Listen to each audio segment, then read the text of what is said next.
Бәріңе сәлем достар, сіздермен Sako KZ арнасы. Достар, бүгінгі видеода мен сіздерге ойынның пингін қалай түсіреді, сол жайында айтатын боламын.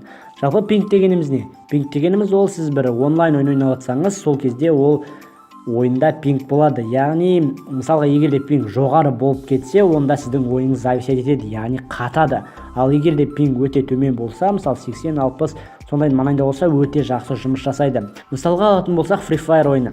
Free Fire ойынның үстінде дәл осы жерде мінекей пинг тұрады, яғни 60-70 деп осылай өзгеріп отыратын пинг.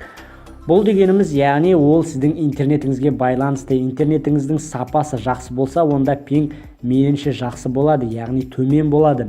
Пингтің төмен болғаны өте дұрыс достар. Кейбір кезде мынандай жағдайлар болып жатады. Сіздің Wi-Fi-іңіздің скорсы жақсы, бірақ та пинг жоғары көтеріліп кете береді. Ондай жағдайда не істейміз? Ондай жағдайда Play Marketке кіреміз, дәл осы программаны жазып аламыз. Осы программаны телефонымызға жазып аламыз, және де открыть батырмасын басамыз. Открыть батырмасын басқаннан кейін осы жерден начало дегенді басып кетуіңізге болады, немесе өзіңіз настройкасына кіріп, өзіңіз кіріп танысуыңызға болады.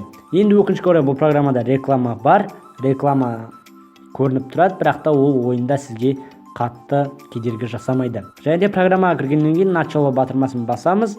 Мінекей статус офлайн дейді, яғни әлі қосылған жоқ. Бұл жерден начало деген тағы басамыз.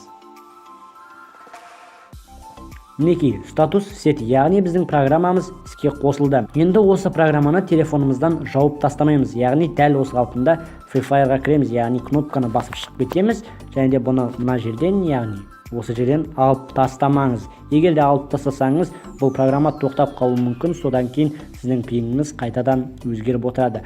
Осы программамен пингті кішкене болса да түсіруге болады. Достар, сіздерге видеоны ұнады деген ойдамын. Видеоны лайк басып, каналға тіркелуді ұмытпаңыздар. Сіздермен болған Sako KZ арнасы. Қош, сау болыңыздар достар.